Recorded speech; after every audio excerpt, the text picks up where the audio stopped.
Assalamualaikum warahmatullahi wabarakatuh. Waalaikumsalam Waalaikumsalam warahmatullahi warahmatullahi wabarakatuh. wabarakatuh. Oke, selamat malam. Bagaimana kabarnya? Alhamdulillah. Luar biasa. Allahu Akbar. Allahu Akbar. Baik, pada kesempatan kali ini kita masih diberi kesehatan oleh Allah Subhanahu wa Ta'ala, sehingga kita dapat melaksanakan pembelajaran seperti biasanya, walaupun melalui daring. Nah, alhamdulillah, sebelum kita memulai pelajaran kita pada malam hari ini, alangkah lebih baiknya jika kita memulainya dengan berdoa terlebih dahulu. Oke, Ananda Maulana Arif, silakan mimpin doanya ya. Ya, Bu.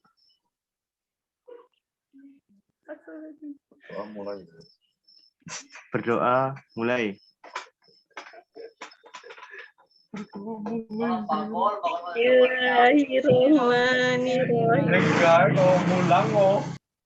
Ilma warzuqni fahma. Amin. Amin. Oke, sebelum kita memulai pelajaran hari ini, Ibu akan mengabsen kalian terlebih dahulu ya. Bagi yang laki-laki, silakan katakan hadir. Sedangkan bagi perempuan, silakan untuk jawab hadiroh. Oke, pertama, Ananda Ning Puji Rahayu. Hadiroh, Bu. Oke, Rinanda Arum Mutiara. Hadirah, Bu. Oke, selanjutnya Maulana Arif Farezi. Hadir, alhamdulillah. Azizah Sri Tanjung. Hadirah, Bu. Oke, alhamdulillah pada kesempatan kali ini sudah hadir semua ya, nggak ada yang izin atau absen. Oke, pada materi kita hari ini kita akan membahas tentang hari akhir. Sebelumnya, ada yang masih ingat ada berapa rukun iman dan apa saja isi di dalam rukun iman itu? Rukun iman ada 5, Bu. Ada 6, Bu. Oh, salah. Mohon maaf, Bu. Ya, rukun iman ada ya, siapa? 6. Kayak apa aja? Apa ya? Iman kepada Allah. Ya, betul. Buat Iman kepada malaikat. ya. Terus iman kepada kitab-kitab Allah. Terus iman kepada Nabi dan Rasul. Iman kepada hari akhir. Yang terakhir iman kepada kode dan kodar, Bu. Iya, pinter. Betul sekali. Nah, Kok bisa? Hari ini, apakah ada yang tahu iman kepada Allah itu apa sih? Ada yang tahu? Apa? Iman kepada Allah itu meyakini apa ya? Meyakini keberadaan Allah, Bu. Iya, benar. Seperti yang dikatakan oleh Mbak Azizah ya, iman kepada Allah itu artinya kita percaya bahwa Allah itu ada. Seperti sekarang kita di dunia ini ada karena adanya Allah. Lalu ada pergantian siang dan malam. Lalu terus yang kedua ada iman kepada malaikat Allah, yaitu percaya bahwa malaikat itu ada. Terus contohnya saat kita melakukan kegiatan apapun, kita selalu berpikir terlebih dahulu apakah yang kita lakukan ini baik atau buruk. Soalnya selalu ada malaikat yang mengawasi kita. Misal saat kita akan melakukan kejahatan, kita jadi berpikir, oh ya kita sedang diawasi oleh malaikat, jadi kita mengurungkan niat kita untuk melakukan sebuah kejahatan. Sebaiknya kita akan melakukan kebaikan terus karena kita berpikir, oh malaikat mengawasi kita sehingga kita mendapat nilai baik dari sang malaikat.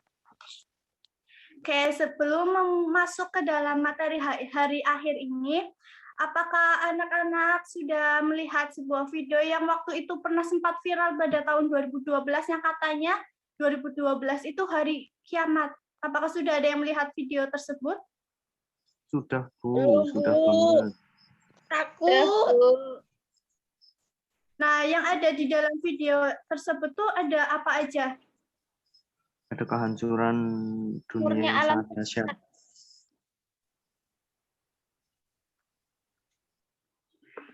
Ya benar, dalam video tersebut tuh ada berbagai macam kehancuran alam bumi seperti gempa bumi, gunung meletus, banjir, bahkan tsunami, semuanya hancur, melebur. Terus apakah semua manusia akan mati gitu? Nah, semua manusia juga akan mati pada hari akhir. Nah, hari akhir inilah yang akan kita bahas pada pertemuan kali ini. Pada pelajaran kali ini, kita akan membahas tentang rukun iman yang kelima, yaitu iman kepada hari akhir. Nah, di sini Anda semua diminta untuk mengetahui apa sih makna dari hari akhir tersebut, dan kemudian dalil-dalil yang berkaitan dengan hari akhir tersebut. Oke, ini slide yang pertama, yaitu ada Quran Surat Al-Fatihah ayat 4. Coba Mbak Rinanda tolong bacakan ayat pada slide tersebut. Maliki yaumiddin. Ya, Malik Yaumiddin artinya yaitu yang menguasai hari pembalasan. Nah, pada Quran Surat Al-Fatihah ayat 4 ini, ia menyebutkan bahwa hari yang menguasai hari pembalasan. Itu siapa sih yang menguasai hari pembalasan? Yang menguasai hari pembalasan ini yaitu Allah Subhanahu wa Ta'ala. Terus, nah pada slide selanjutnya ini kan makna dari hari akhir.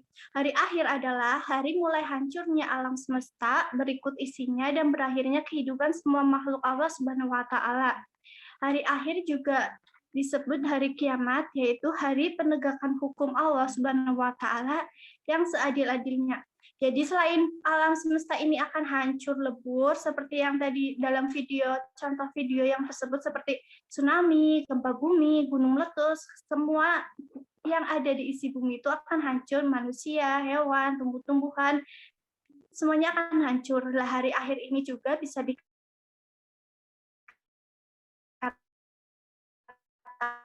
sebagai penegakan adilnya. Di mana dalam penegakan ini yaitu semua amal perbuatan kita akan diminta kebenaran, diminta pertanggungjawabannya oleh Allah Subhanahu wa Ta'ala. Seperti dalam Quran Surat Al-Fatihah ayat 4 tadi yang dikatakan hari di mana hari pembalasan gitu. Dan pembalasan ini yang dimaksudkan yaitu pembalasan atas sikap-sikap kita selama hidup di dunia ini, di bumi ini. Lah Allah meminta pertanggungjawaban kita, lah Allah meminta balasan dari kita. Misal kita melakukan perbuatan baik maka akan diberi balasan sebuah surga. Sedangkan jika kita melakukan perbuatan yang buruk, maka balasannya yang akan Allah berikan yaitu adalah neraka. Hari akhir menurut Al-Quran ini ada dua macam, yaitu yang pertama kiamat sugro dan yang kedua adalah kiamat kubro. Apa ada yang paham? Apa sih kiamat sugro dan apa kiamat kubro? Ada yang tahu? Saya, Bu. Apa? Kiamat kubro adalah kiamat yang besar atau kiamat yang terakhir, hancurnya seluruh alam. Kalau kiamat sugro itu seperti gempa bumi, meninggalnya seseorang, dan juga sebangsa longsor gitu. Mungkin begitu, Bu. Ya, betul. Coba slide selanjutnya. Nah, di sini ada Quran Surat Al-Imran ayat 185. Coba Mbak Ning tolong bacakan suratnya. Bismillahirrahmanirrahim. Kullu nafsin dha'iqatul maut. wa innama tuwaffawna ujurakum yaumal qiyamah. Faman zuhraha 'anil nari wa ilal jannata faqad faz. Wa mal hayatud dunya illa mata'ul ghurur. Sadaqallahul adzim. Bismillahirrahmanirrahim. Nah, di sini dikatakan setiap yang bernyawa akan merasakan mati dan hanya pada hari kiamat sajalah diberikan dengan sempurna balasanmu. Barang siapa yang dijauhkan dari neraka dan dimasukkan ke dalam surga, sungguh dia memperoleh kemenangan. Kehidupan dunia hanyalah kesenangan yang memperdaya. Ini adalah contoh dari kiamat sugro seperti yang dikatakan Mas Maulana tadi. Contohnya seperti setiap manusia itu akan mati. Nah, di sini juga dikatakan setiap yang bernyawa akan merasakan mati. Nah, mati di sini merupakan salah satu contoh dari kiamat sugro, yaitu kiamat yang kecil. Nah, setiap yang bernyawa akan mati. Terus contoh kecil yang lain seperti tadi Mas Maulana bilang seperti longsor atau yang lainnya. Oke, slide selanjutnya.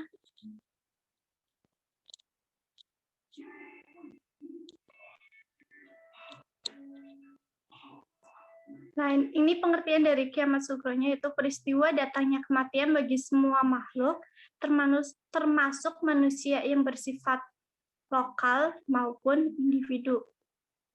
Terus selanjutnya, udah paham ya kiamat sugro, kiamat kecil. Terus kalau kiamat kubro, yaitu peristiwa berakhirnya seluruh kehidupan makhluk dan hancur leburnya alam semesta secara total dan serentak. Nah, kiamat kubro ini adalah kiamat yang paling akhir. Bukan hanya setiap manusia. Kalau kiamat sugro ini kan contohnya setiap manusia akan mati. Dan mati di sini itu sesuai dengan ajalnya. Misal hari ini seseorang ada yang mati lah, itu contoh dari kiamat sugro. Berarti enggak semua manusia itu mati, tapi sesuai dengan ketentuannya sudah ditentukan Allah bahwa si A misal umurnya emang segini emang mati gitu. Nah, kalau kiamat kubro ini hari terakhir di mana kita ini hidup di dunia ini, itu seluruh manusia akan mati dengan serentak. Seluruh kehidupan akan hancur. Jadi yang mati itu bukan hanya manusia, melainkan semua yang ada di bumi ini akan mati dan hancur secara total, secara serentak, secara bersamaan. Ini pengertian dari kiamat kubro. Terus selanjutnya, ini ada dalil dari kiamat kubro, itu Quran Surat At-Takwir ayat 1 sampai 3. Coba Mbak Azizah bacakan surat tersebut. Baik, Bu. Bismillahirrahmanirrahim. Idza samsu kuwirat wa dzan nujumun kadarat wa dzal jibalu sayyirat wa dzal jibalu suyirat. Sadaqallahul adzim. Nah, idza samsu kuwirat itu apabila matahari digulung.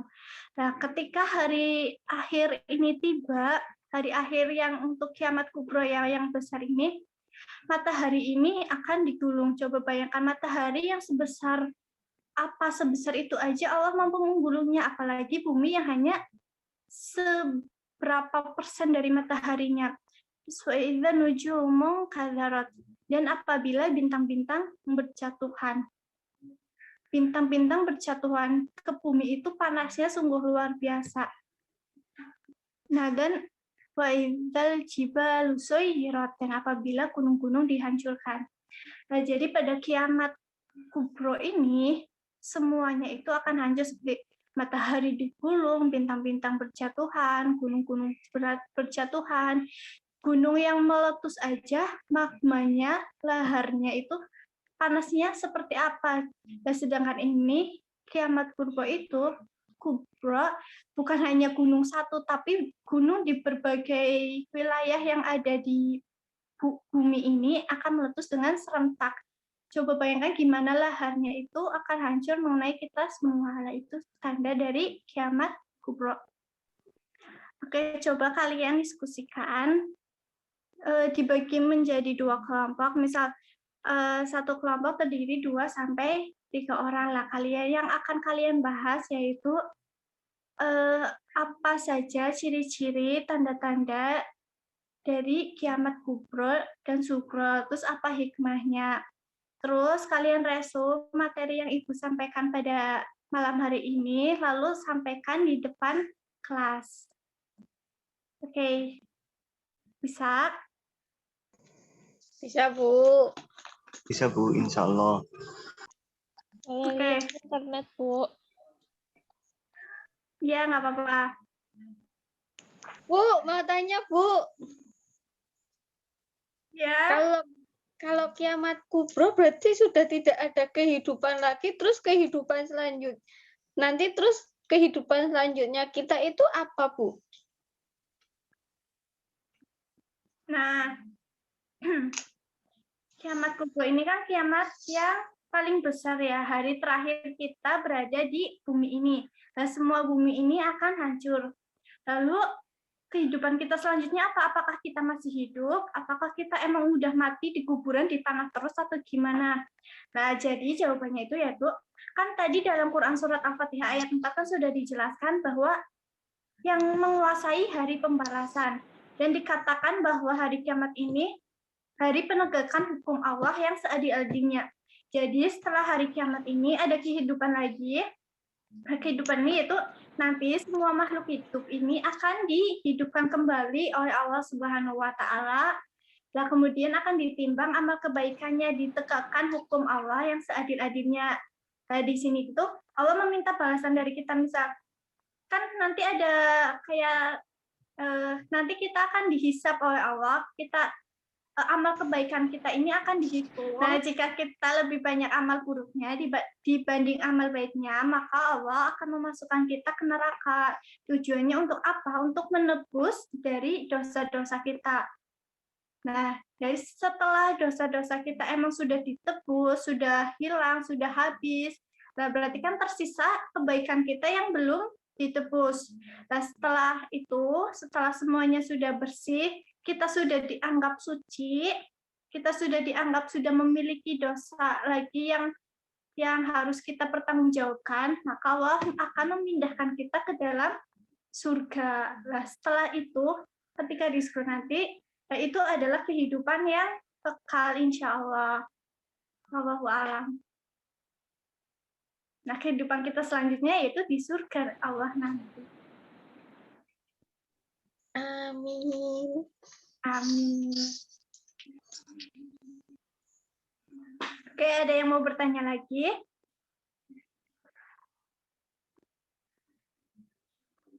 Tidak ada, Bu.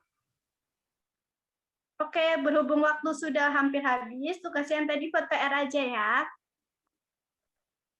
Ya, Bu. Ya, Bu. Baik, Bu. Kalian kapan, Bu? Kumpulkan 3 hari dari sekarang, kirim ke email saya, oke? Oke, Bu. Siap, Bu. Oke, sekian yang dapat saya sampaikan pada materi hari ini. Kurang lebihnya saya mohon maaf. Wabillahi taufiq wal hidayah. Assalamualaikum warahmatullahi wabarakatuh. Waalaikumsalam warahmatullahi wabarakatuh. Terima kasih, Bu.